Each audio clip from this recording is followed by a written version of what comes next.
Perang tak kunjung mereda, kelaparan kini menyerang warga Gaza. Israel masih membatasi masuknya bantuan kemanusiaan untuk warga Gaza yang membuat kondisi warga semakin buruk. Kita akan membahasnya bersama relawan Mercy di Gaza, Marisa, dan aktivis kemanusiaan Wanda Hamidah. Selamat malam Mbak Marisa, selamat malam Mbak Wanda. Selamat malam, Sister. Ya, saya ke Mbak Marisa terlebih dahulu. Mbak, bagaimana kondisi krisis pangan yang melanda Gaza yang membuat kelaparan akut di Gaza? Informasi terakhir apa yang Anda dapatkan? Karena dari yang saya baca dan keterangan bahkan ada yang tewas karena kelaparan. Ya, benar sekali Mbak Sister. Kasus kelaparan di Gaza saat ini sangat memprihatinkan. Akses terhadap kebutuhan pangan dan kebutuhan primer lainnya itu menurun sangat drastis ke tingkat yang nggak pernah terjadi sebelumnya. Banyak bukti yang menunjukkan bahwa meningkatnya kasus kelaparan massal, malnutrisi yang menyebabkan kematian. Dan bahkan kasus kematian saat ini bukan hanya pada anak-anak saja, tetapi juga dewasa. Dilaporkan dalam 24 jam terakhir, 6 dewasa yang menderita malnutrisi dilaporkan meninggal. Kemudian total kasus kematian yang disebabkan oleh malnutrisi hingga saat ini ada 175 dan 93 diantaranya itu adalah anak-anak. Jadi kasus malnutrisi di Gaza saat ini walaupun dikatakan bahwa Israel telah menerapkan yang namanya tactical pause, itu humanitarian pause dari jam 10 hingga jam 8 malam untuk mengizinkan masuknya bantuan kemanusiaan, akan tetapi ini tidak sangat belum mengatasi masalah kelaparan di Gaza karena ternyata jumlah bantuan yang masuk ke Gaza pun itu sangat minim sekali. Per tanggal 1 Agustus ini hanya ada berdasarkan laporan yang kita terima dari lapangan hanya ada 36 truk yang memasuki Gaza, ya sedangkan yang dilaporkan oleh Israel atau pihak Kogat yaitu lebih dari 200. Dan setiap hari selalu ada selisih yang dilaporkan. Per tanggal 31 Juli hanya 104 truk yang masuk, kemudian yang dilaporkan Israel juga 210. Ya, Jadi ya. selisihnya hampir 100 hingga 200 lebih. Dan Oh, bahkan untuk susu formula hanya baru diterima dalam jumlah sangat terbatas, itu pun dari airdrop Jordan. Begitu Mbak. ya, nanti saya ke Mbak Marisa lagi. Sekarang saya ke Mbak Wanda. Mbak Wanda kan kemarin katanya ke Mesir begitu ya. Sejauh itu apa Ya, yang Mbak Wanda rasakan di lapangan? Apakah memang sesulit itu untuk masuk ke kawasan? sangat sangat sangat sulit gitu. Saya nggak mengerti sampai hari ini kenapa dunia hanya diam saja dan Hmm. pemimpin-pemimpin dunia membiarkan genosida yang terjadi di Gaza ya. Seluruh pemimpin dunia, tidak cuma negara-negara di Afrika Utara aja, tetangga-tetangganya Palestina, Jordania, Uni Emirat Arab, Arab Saudi, termasuk kita juga Indonesia. Kenapa saya bingung dan berpikir kenapa miliaran penduduk dunia dan ratusan pemimpin dunia membiarkan genosida yang sampai detik ini masih terjadi di Gaza dan membiarkan international laws ya dikencingi oleh Israel, begitu bahasanya ya. Saya nggak menemukan lagi bahasa yang lebih keras dari itu. Seolah-olah bahwa Israel, Zionis Israel ini above the law gitu, dan kok bisa kita membiarkan ini terjadi, ini di luar nalar dan di luar akal sehat saya sebagai manusia gitu, masih dibiarkan sampai detik ini terjadi. Ya, 2 minggu lagi ke Yordania. Apakah sebelumnya nanti akan ada aksi kemanusiaan yang akan dilakukan, Mbak Wanda? Aksi kemanusiaan untuk dilakukan juga sangat-sangat sulit, Mbak, kalau tidak ada intervensi militer gitu ya. Kita mungkin yang ada di lapangan sekarang, teman-teman kita dari Mercy aja sampai detik ini susah untuk masuk ke dalam Gaza kalau tidak gitu ya, kalau tidak pemimpin-pemimpin dunia berkumpul dan melakukan militer intervention untuk membuka blokade Ya. yang terjadi ya membuka blokade. Kalau enggak susah juga mau masuk ke dalam Gaza, yang kita susah juga memberikan bantuan.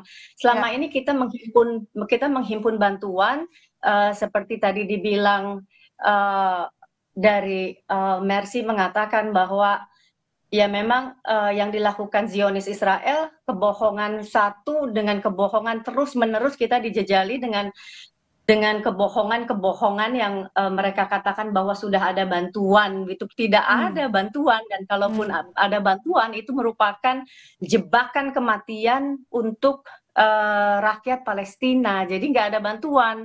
Bantuan itu jebakan kematian buat rakyat Palestina. Mereka disuruh berebut dan kemudian ditembaki. Dan lagi-lagi ya saya nggak paham kenapa kita masih mau dan masih bisa mendengarkan perwakilan-perwakilan Israel berbicara, sementara yang selalu keluar dari mulutnya adalah kebohongan. Dan yang kita lihat di mata kepala kita sendiri adalah mereka kelaparan, dan kematian. Saya tidak melihat satupun ada penduduk Gaza yang bisa makan dengan lahap hanya untuk satu kali saja gitu. Dan benar tadi dikatakan bahwa hanya beberapa truk yang bisa masuk, dan beberapa truk yang bisa masuk juga di berita mengatakan, dan saya lihat sendiri dari memang kami punya teman-teman yang saat ini di Palestina, teman-teman Palestina yang secara langsung memberitahukan kepada kami bahwa ketika diberikan bantuan pun itu adalah sudah diambil oleh misalnya sekutu-sekutu penjarahan penjarahan yang Anda maksud. Penjarahan dan dijual dengan harga, bukan diberikan secara cuma-cuma, dijual dengan harga 1000 kali lipat gitu. Itu kan dan ini namanya. Dan tampaknya praktik yang dilakukan seperti informasi rekan Anda di Palestina lah yang membuat juga mengurangi jumlah bantuan yang terdistribusi ke masyarakat Gaza. Begitu ya Mbak Marissa. Kalau kita lihat, apakah Anda bisa menyimpulkan dari sekian banyak bantuan yang harusnya masuk, berapa banyak yang bisa memenuhi kebutuhan warga Gaza, atau bahkan terjadi memang sangat kurang dari yang dibutuhkan, sehingga yang kami lihat di layar kaca selalu laporan dari sana Mbak Marissa, itu selalu rebutan soal makanan. Ya, benar sekali. Jumlah bantuan yang masuk saat ini sangat kurang, dan kalaupun ada yang masuk seperti yang dibilang oleh Mbak Wanda, ada geng yang terasosiasi dengan Israel, Abu Sabbah, itu akan melakukan penjarahan di perjalanan bantuan mulai dari border, dan bahkan banyak yang tidak sempat terdistribusikan seperti itu. Dan biasanya bantuan itu akan dijual di pasar dengan harga yang sangat tinggi dan tidak terjangkau oleh warga Gaza. Lantas apa yang paling dibutuhkan warga Gaza di sana? Kalau memang kita lihat faktanya di lapangan terjadi penjarahan, sementara jangankan kalau tanpa penjarahan pun ternyata kan jumlah bantuan yang masuk ke wilayah Gaza juga jauh dari yang dibutuhkan kan, Mbak? Masih jauh, even not like one drop in the sea. Mungkin nggak sampai satu tetes air dalam lautan pun nggak mencukupi. Yang dibutuhkan apa saja mungkin selain makanan, Mbak, di sana? Mbak Marissa? Ya, hingga saat ini yang telah kita saksikan di sosial media ataupun di yang kita dengar dari teman-teman yang memiliki teman di Gaza, bahwa bantuan makanan itu sangat susah sekali, dan mereka terpaksa karena tidak ada opsi lain selain mekanisme distribusi yang diterapkan oleh Amerika, Israel, yaitu melalui GHF yang telah mengakibatkan lebih dari 1000 kematian dan 10.000 terluka. Jadi ini merupakan kondisi yang sangat tidak normal. Orang harus bertaruh nyawa hanya untuk mendapatkan makanan dan kebutuhan basic life-nya. Jadi ini bukan hanya perang. Kita bisa simpulkan di sini ada bahkan laporan juga menunjukkan ada bukti bahwa kasus kelaparan ini adalah sesuatu yang direncanakan dan sistematis. Dan ini memang sebenarnya human-made service. Ya, ternyata di sini ada pernyataan Anda juga Mbak Wanda tadi mengkritik PBB juga yang tampaknya diam saja 1000 bahasa membiarkan kelaparan terjadi di Gaza. Saya ke Mbak Wanda. Mbak Wanda, fakta yang kita temukan bahwa lembaga internasional diam saja. Lantas apa yang bisa dilakukan oleh masyarakat Indonesia untuk membantu saudara kita di Gaza? Singkat saja, Mbak. Ya, kita harus menekan pemerintah dong untuk mengirimkan intervensi militer dong, ya kan? Sekarang semua cara udah dicoba, dari negosiasi sampai diplomasi.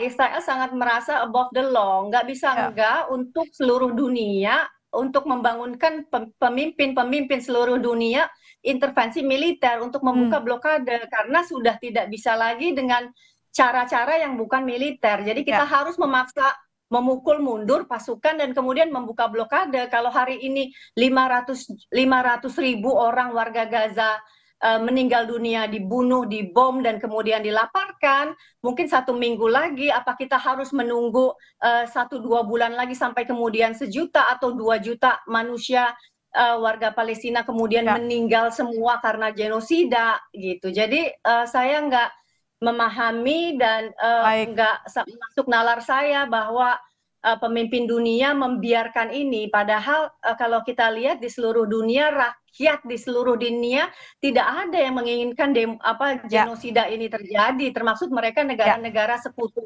Israel seperti Amerika. Kalau kita saksikan hari ini di Sydney 300 orang berdemonstrasi untuk menuntut dibukanya blokade supaya stop starving Gaza. Ya, gencatan senjata yang dimulai sejak Januari lalu ternyata tidak efektif berjalan, yang terjadi malah memperparah. Israel terus menyerang Gaza. Baik, terima kasih. Senjata itu gencatan senjata hanya Israel dong yang gencatan senjata gitu. Baik, terima kasih Mbak Wanda. Senjata mereka. Ya, kita berharap yang terbaik untuk keluarga kita yang ada di Gaza. Terima kasih Mbak Wanda, terima kasih Mbak Marisa telah bergabung di Kompas Malam. Salam sehat selalu. Terima kasih.